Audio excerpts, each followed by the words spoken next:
Hello, everyone. Welcome to one more episode of the Dare to Learn podcast. I'm very excited here to have a great guest today, Mr. Thor Flosason. Let me know if I pronounce it right. You got it, Flosason. Yep. All right, that's great. That's great. And he's right up there in Michigan. And we're going to have a great conversation about learning, which is what we talk about here. But I'm pretty sure it's going to take interesting ways. So I'm going to start with the question I start with every guest, Thor. That is, what is something about learning that now that you have years in this, that is clear to you, but you believe is not so clear to other people? Yeah, I think what comes to mind, a couple of things. So I think for a lot of people, learning, where they hear the term, they immediately think about something that's formal. You know, it's kind of the education. Learning is something I do through courses, through schools, through some formal interactions, through maybe sports and coaching, right? Learning is breathing in a way, because it happens constantly, right? And the thing is, we don't always realize it. So when we think about, and I reflect on my personal experience, what has gotten me to where I'm at today, helped grow me professionally, I cannot name one course. I can not name on like, oh, that was like, oh yes, yes, you gather those, gather pieces, you gather information, and ultimately, yes, that builds your repertoire, your capabilities. But a lot of it is just what happens in your daily interactions, in conversations, in making mistakes, in running into people, running into opportunities, and then you work your way through it. You're not like, oh, I'm learning now. It happens, and you walk away from that like, I've learned something. So I think one thing is that people think it's not that necessarily like a formal, planned, detailed activity with all the objectives and assessments. And yes, that helps facilitate the process and absolutely a core component, especially when we're talking about formal education for people getting prepared for something. But when we think about learning a little bit more generally, and really what I would like to see in organizations more is that, you know, that magical phrase or aspirational phrase like learning culture, that is what that is. Learning culture is not you have 80,000 courses available, right? Or you have all these programs and you have all these leadership academies and all that. That's not what it is. Maybe as a component of it. Yeah. So that's a long-winded answer to what I think is it's everywhere, it's every day, it's happens. And do you think it will make a difference if people start realizing or calling that learning? Will that make a difference, or just gonna be okay, whatever? I don't know. That's a very good question. I don't know. I don't think it's it's really important necessarily for people, but that's kind of more of what people are calling it. Maybe not. And when we're in this L&D industry, we're in organizations, and maybe it becomes a thing when we're looking for funding and we're looking at building strategies. I think it's important for folks in our profession is to think more broadly, right? The learner, the folks, I mean, it's not so important, but I think as we strategize and like, okay, we're gonna change something, we're gonna build something, we're gonna facilitate new skill building, you know, breaking the mold of going immediately to the content, going immediately to my objectives. What are the other levers you pull on? That's how I would put it. That's great. That's great. Yes, it's more relevant for us as a professionals in L&D to know that than to the learner. I love that. That was very, very interesting, and I think you're nailing to something, because we want this conversation to be on topic for L&D colleagues, and I think that's a good one. And I love the part of funding. If learning is everything, then you got more chances to get funding for a lot of things. I love that. And what are you seeing? What are you foreseeing in the near future? It's going to be the most impactful change for learning in the next 2-3 years in organizations. Yeah, I hate to throw out a buzzword or probably whatever's in everybody's mind, but I would say AI, right? Yeah. I think that's really kind of right now. It's one of those things that's really going to transform, you know, because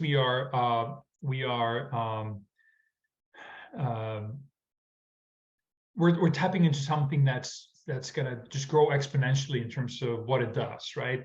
If I log into my work environment in the morning, right, whether it's I go to the office or I'm on my laptop, you're going to have stuff that really facilitates that ongoing learning. And again, that's kind of the embedded learning, all, throughout your day, prompts, reminders, connections, helping you. If you're not skilled in something, but you need to deliver something, you're going to have a chat something. And I think like, hey, I need to put together a business case or a proposal or a project plan for something that I'm like, never done this before.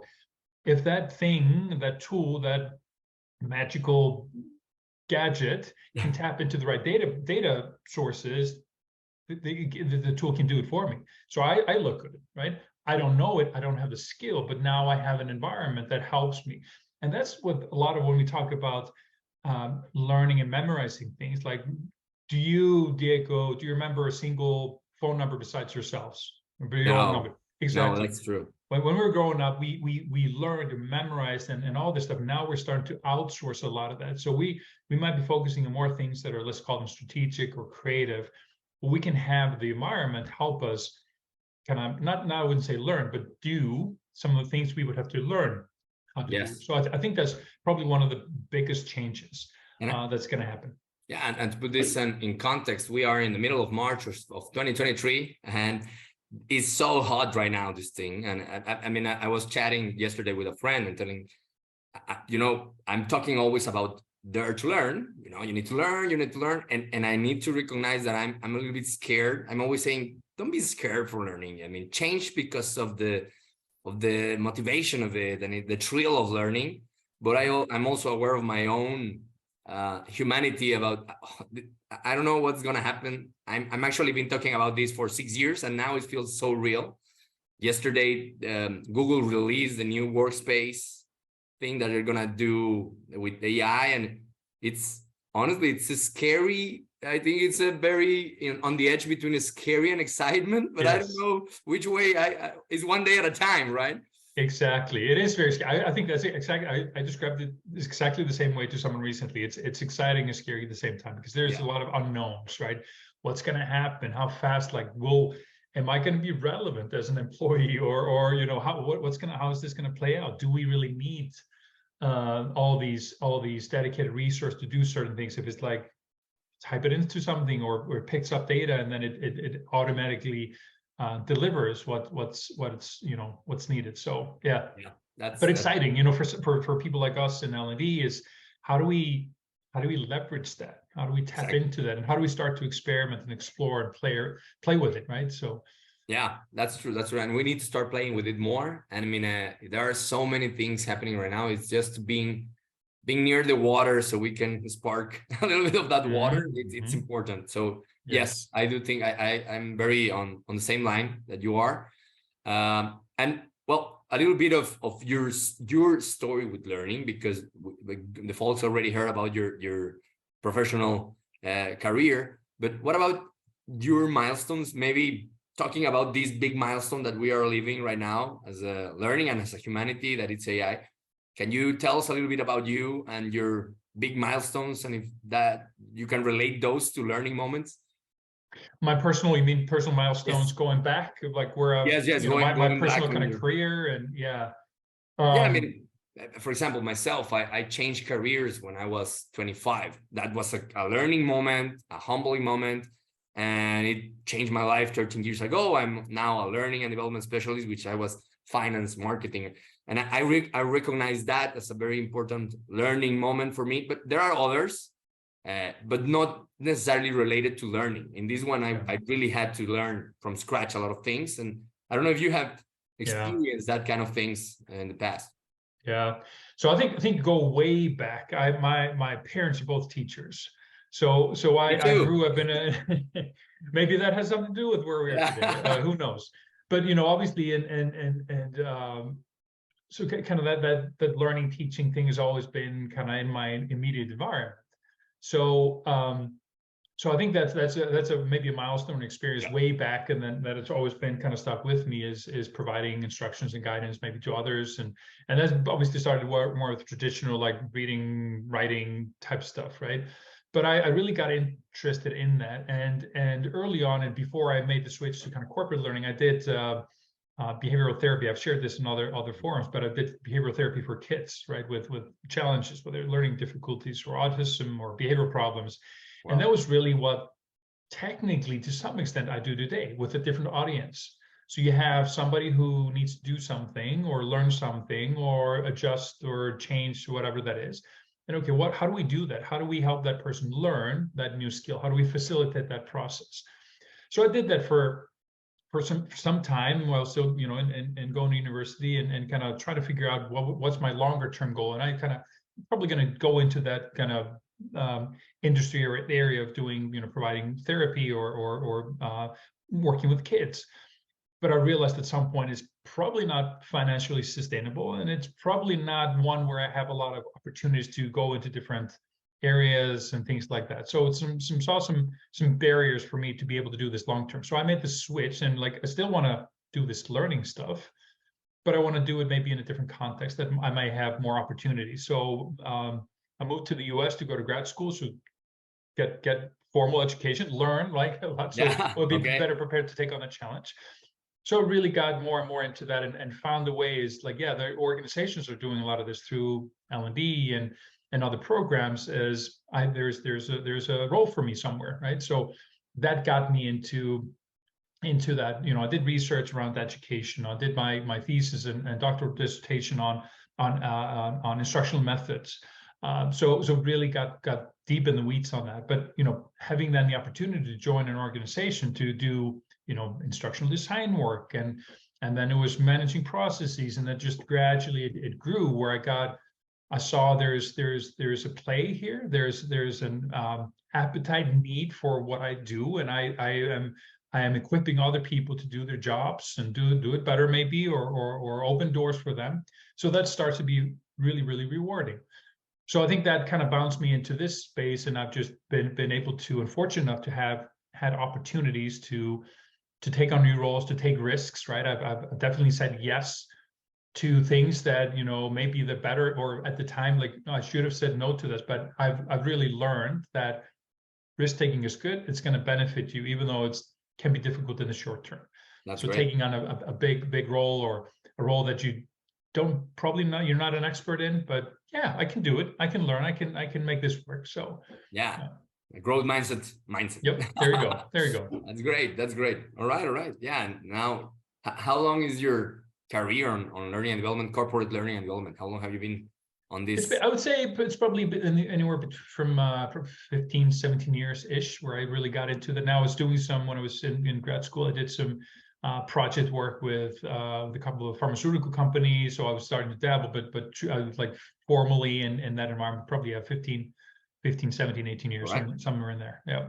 That's great. Thanks. And we're going to try to distill some of that knowledge in the next 30 minutes. And it's great. Cool.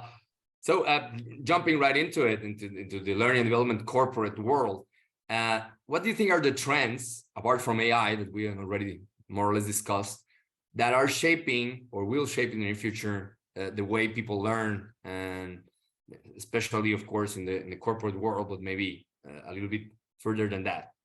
Yeah, I think it's having work and learning collide more or merge into one another. And that's, again, I'm using another kind of really a common term now, which is kind of the workflow learning flow work. I mean, that's not new, but I think that is really where we need to be able to optimize when and how learning happens. So when you think about something and kind of, here's a relevance. A lot of times when we do go through more formal, like I'm going to go through this leadership development program, or this learning about negotiation, or learning about this and that, sometimes that happens a little bit out of context. And what I mean by that is either far removed from when you're actually going to be able to apply this, or you don't have sufficient kind of contextual cues from the environment to be able to really make the most out of what you learned. So, for example, if I'm in marketing, or I'm in procurement, I'm going to go learn about negotiation. I go off to this fancy university or a fancy organization to learn about negotiation. Yes, I have a foundational skill set now on how to negotiate. Being able to then transfer that into negotiating in the context of my work with my customers, my stakeholders, that's a whole nother learning. And that's where a lot of times we see gaps. Yeah. Right. We've had, and this is really the at the core of L&D, right? The gap sometimes between declarative knowledge and procedural knowledge. People know about the process, they can describe it, and I can talk about how you should do coaching, but can I do coaching in the moment? Two very different skill sets, knowing about and being able to do. So I think long answer to my point of, bringing learning closer to the application, right? I'm really a fan of some work being done, Bob Mosher and Conrad Gottfredson on the 5 moments of learning needs, right? So it's there. That's my point here is not have all this content, all this activity, but you're moving it closer to the moment of apply is what that is, right? So it's how do you pull that into your day-to-day? You're not stopping, pivoting, going and learning, and then coming back and try to apply it. It's really, and I'm not saying we have all the answers with how to do it, but I think there is definitely a need or a push towards that. Yeah, and AI is going to help too, of course. Absolutely, bingo. That's going to allow that to happen when I'm in again my whether I'm in a factory working with machines or I'm in my office doing work on the computer. Those AI things will happen and will help. Yeah, that's great. Yeah, I think you nail it on the learning the flow of work, and I think we need to do more of that. I was thinking when you were explaining the two kind of knowledge that you need to actually make it work. I just recently interviewed Ben Nelson, who is the dean of Minerva University. Have you heard about Minerva? Mm-hmm. So he was telling something very similar about critical thinking. About you need to make people experience a dozen of different situations where they apply that skill, so they can say they learned it. I mean, you need different scenarios. You need them to think of it from different angles, and that goes to the more than just understanding, to applying, to say that you have the skills. So I make the connection there. It was a very interesting conversation, and I think these guys at Minerva are trying to do that specifically, and he talks a lot about that. So yeah, I think that I'm seeing a trend there on developing the skill to do more than the knowledge or procedural knowledge. I love it. And what are you seeing, or are you seeing anything on VR? Because yes, absolutely. I'm actually in the process of doing something at Pepsico with VR. How do we convert existing processes or learning experiences into something more engaging? Now there has to be the right fit, right? Because with VR, there's obviously the shiny object kind of thing there, and excitement and the coolness, like wow factor, right? I put it on and you might walk away with like, that was mind blowing. But then again, if you think critically about like, did that do anything more, or did you learn anything more than from reading a 1-page document, right? That's ultimately going to be the thing. So what you have in a VR is you have a lot of the additional cues, and you need to be making different decisions. You're really you're being brought closer to an application, right? Let's say you're learning how to run a packaging machine, right? You need to be looking at all the things around you on the panels and the buttons and interact with it. So now your VR allows you to do that in a more realistic setting. So I think there is some good data on it, is when applied appropriately to the right use cases, it can really have a benefit. But if it's something like, hey, we can have it just as a regular video, and if you're communicating a message, there's no need for the 3D all around kind of thing. You can do it. So I think it's great and exciting, and that's why we're thrilled to be exploring more with this and how can we scale it, because there are definitely solid use cases where it can help with, whether it's on the safety front, on processes, on equipment, on even people, leadership. So there's a lot there. So I'm excited. That's another big and it's not brand new. It's been around for a long time, but as technology, hardware, software gets better, it's just gonna help with that and getting that established as a core way of delivering training. I love it. And keep us posted on what you guys are going to do in Pepsico. That will be amazing to hear and to follow. It will be for sure something exciting. Yeah. And something that I know you like, and it's also a trend, but and it's a how you call it, a fancy word right now, or a trend right now, but it's more than that. It's about analytics, right? So what do you think about analytics? Where are we heading to, or why is being, from my point of view, it has taken so long to become real? Maybe more or less like VR. Yeah. Some companies are really doing it, but I think I will have expect 5 or 6 weeks ago when I was starting these conversations and interviews, we were already talking about analytics, and I don't think it has become mainstream yet. But what you guys are doing, what do you know about that? Yeah, so we're definitely making strides in that, and really exciting.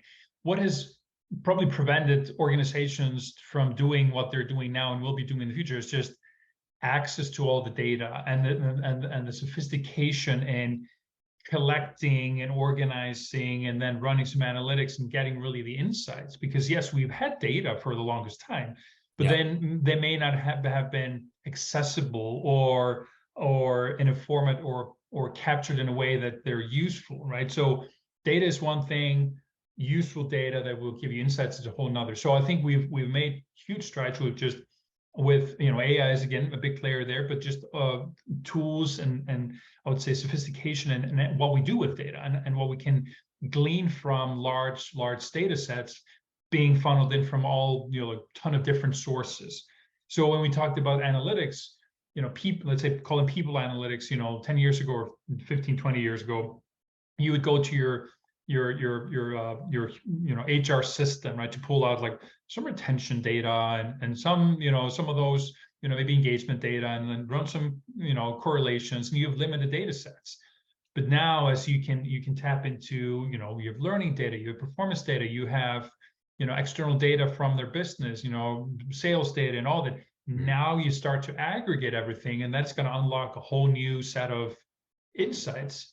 So I think we have now the computing power, the more capabilities to do true analytics beyond like tracking numbers and like, oh, there's a bigger number this year than last year. That's good, right? But really getting to that next level. I'm not a learning or not an analytics expert, but I am a consumer of analytics, and I realize the value.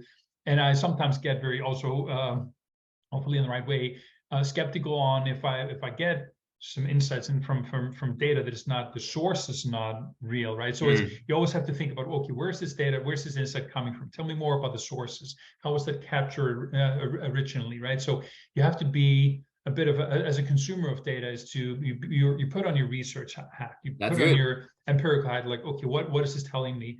And is this something I can put my trust in? So, but we're getting very good at that. That's good.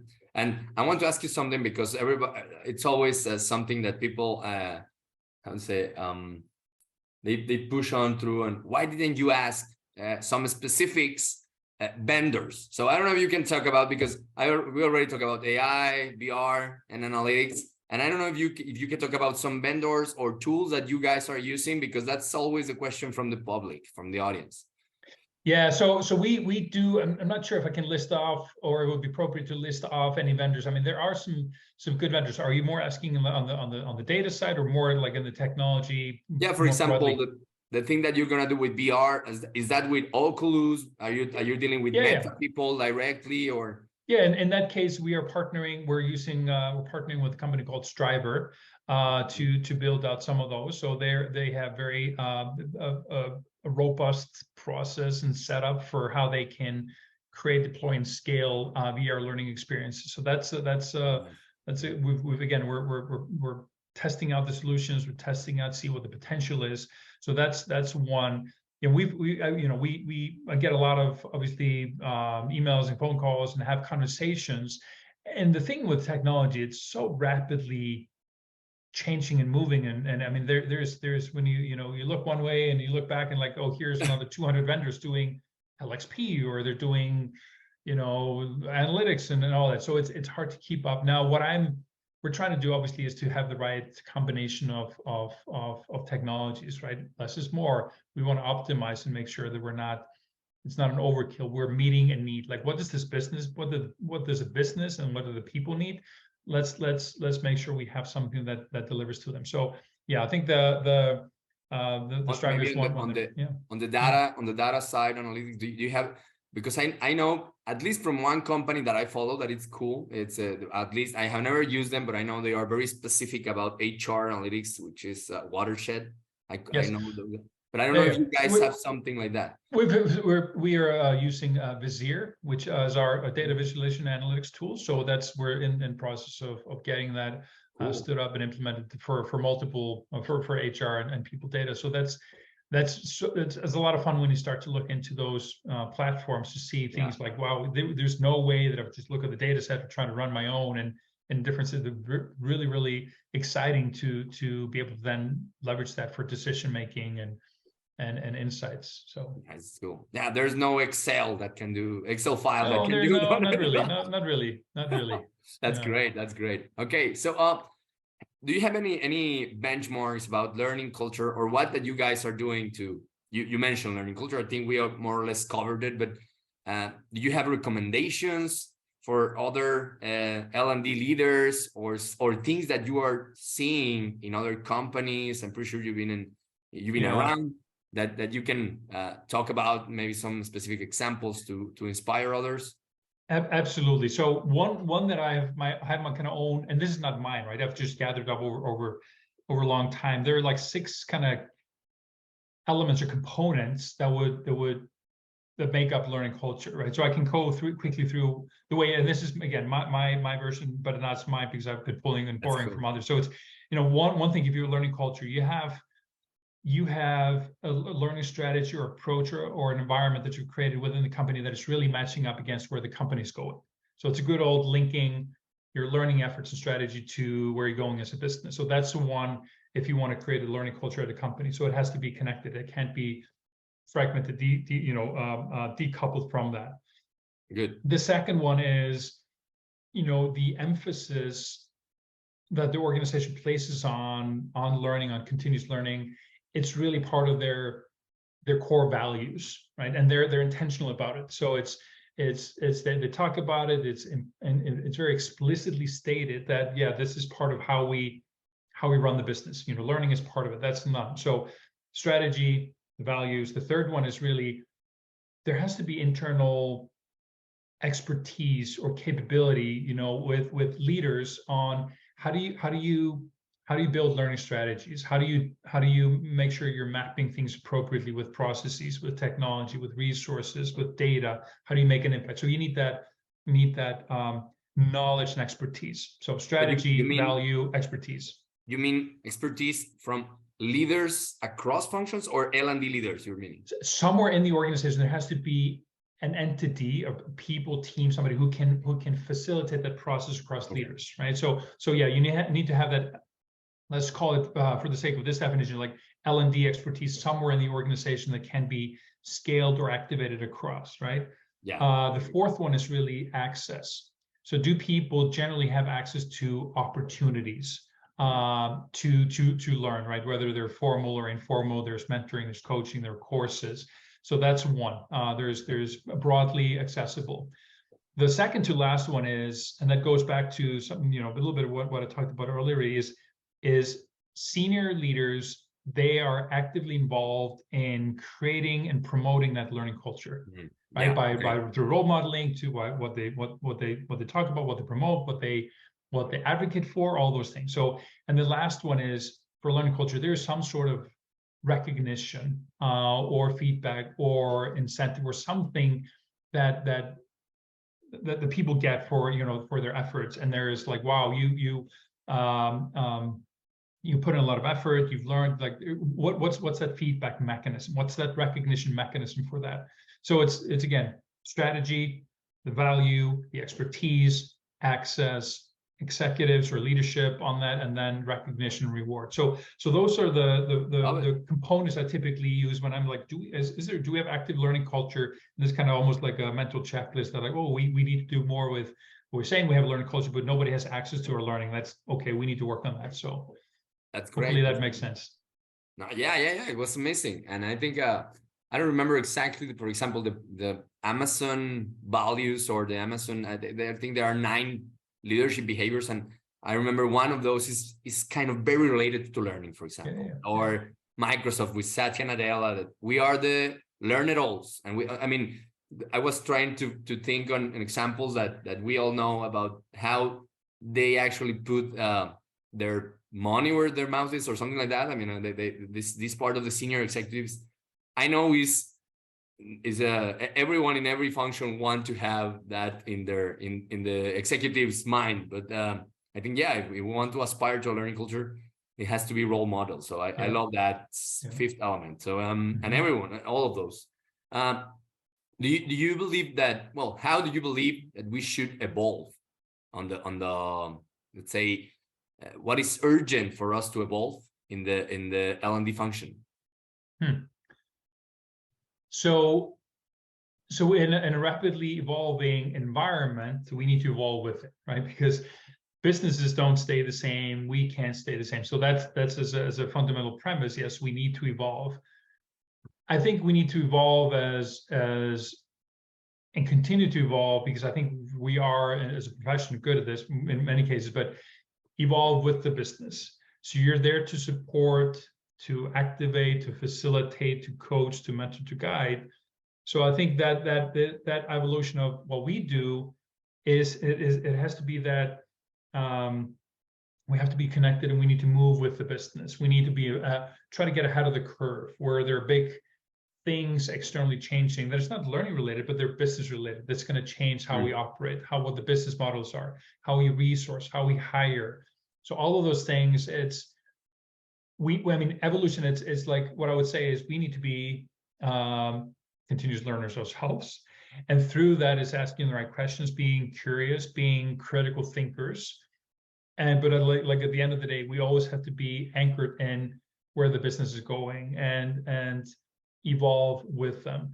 Evolution will become important in terms of, I think people need to be more savvy with data, right? I think we all need to be experts, well, not an expert, like data and technology, right? I think that's if you're looking at exactly. If you look at all the different roles in L&D, you have like the strategic leaders, you have the instructional designers, you have the communication folks, you have the technology platform people. Like, what needs to cut across those? They all need to be super good with leveraging data, because in their roles, they're all looking at numbers and insights to make better decisions on what they do in their respective areas. And they all need to understand how technology can tie things together and make it more efficient. So evolve with business and look at technology and data. Those are some of the takeaways. That's great. Yeah, business, technology, data. I think that's a good combo, very good combo to focus on. I think you nailed it on the business acumen part. I mean, we are normally, I think HR as a function is stigmatized as our not business closeness, and we need to bridge that gap. And I don't think we are in a great moment to do it. After COVID and everything, we have a chance. Absolutely. And so all right, so I think we more or less cover everything. I know I have a couple of more questions, but I don't want to be repetitive. But do you think there's something else we should cover, maybe on the role of each individual? Because we have talked senior leaders, we have talked L&D. So what about for the rest of the non L&Ds and the non top execs? What can we tell them, or what do you want to tell them about learning and the future of work?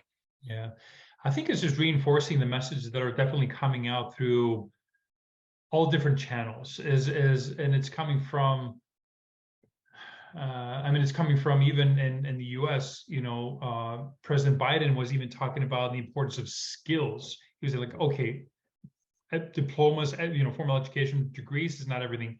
Skills is the thing. So we're hearing something like this coming from different directions, from various sources. So I think there's already a lot of messaging around, hey, we regardless of where you are, you need to be paying close attention to the world around you, right? If you I mean, it's not like, oh, it's you must, I mean, otherwise everything's gonna go horrible. Not, of course, you can stay the course, but if people are gonna, if they're interested in and have ambitions to venture into new areas or make sure that they stay relevant, I think that they absolutely have to pay close attention to how requirements are changing from them in terms of what they know and what they can do. What are their skill sets?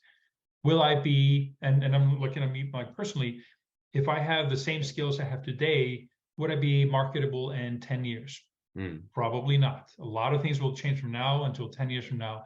And if I don't, as an L&D professional, don't keep up, I'll be a dinosaur. Won't be relevant anymore, right? I think that's for everyone it's just understanding, and it's not like the hitting the panic button, like, oh, go and learn stuff. No, it's just be self-aware, know where you're going, and know that there are resources out there for you if you want to pursue. For most people, right?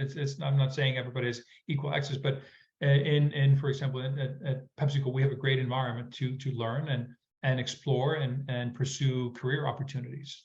I love it. Yeah, and I think even 10 years may be too long. I hope not. I mean, like 5 years, 3 years. I don't know. That's the scary part, right? Yeah, that's exactly that's the scary part.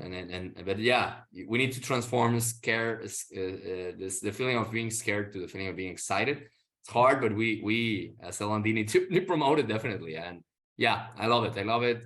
Know where you're going to. Know that you need to keep on walking and go for it. And yeah, let's meet in the middle with us, right? With the there you go.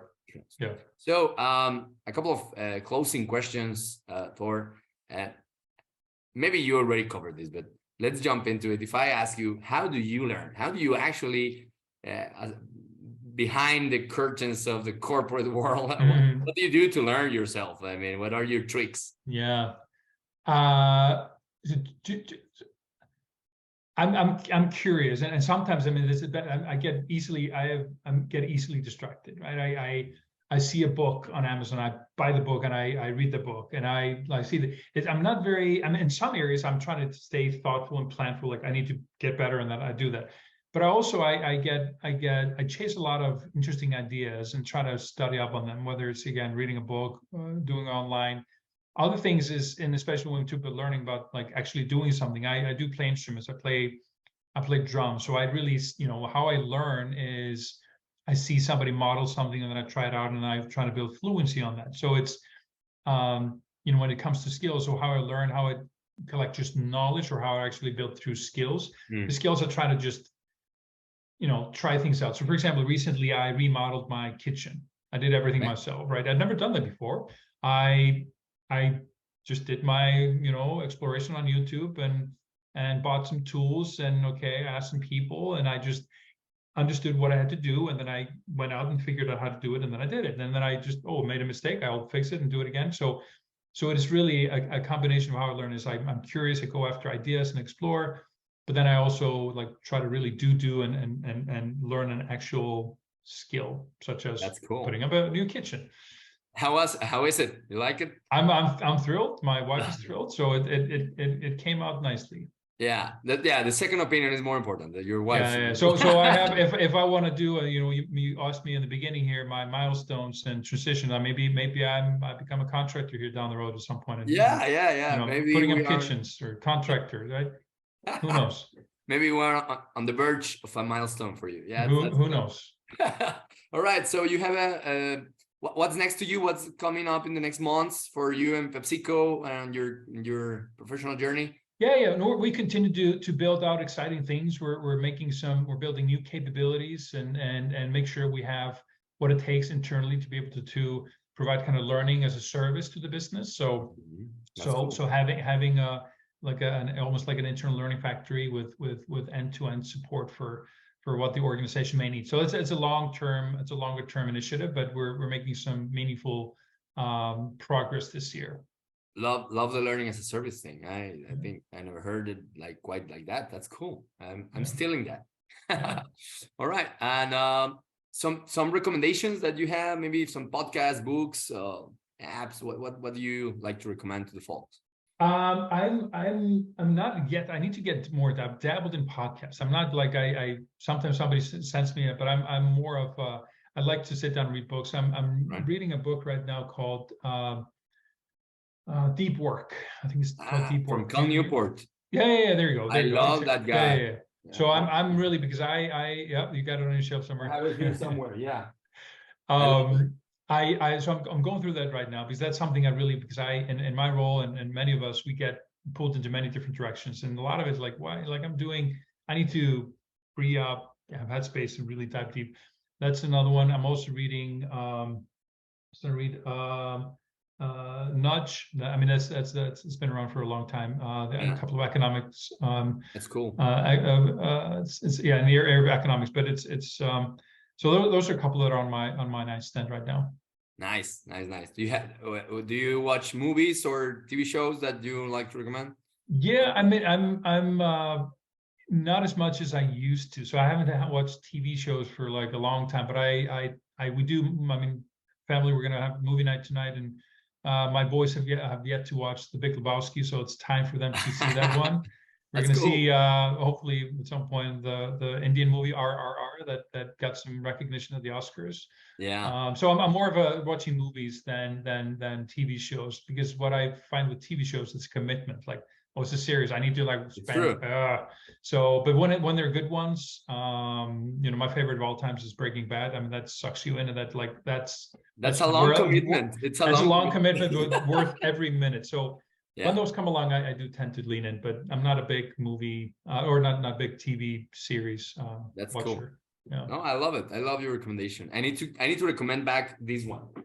I mean, this is because it's from Call Newport. It's also Be So Good They Can't Ignore You. Yeah. I heard about this one. Yeah. I'll check that one out. Yeah. The subtitle is cool for this conversation. Why skills trump passion in the quest for work you love? I mean, this guy, I love it. There you go.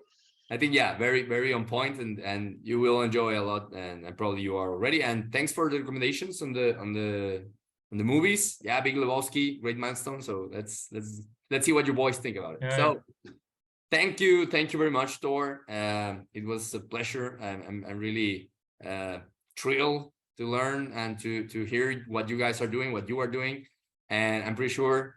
I hope we're gonna meet again soon. And absolutely. I wish you well, and have a great day. Thank you so much. Thanks for the conversation.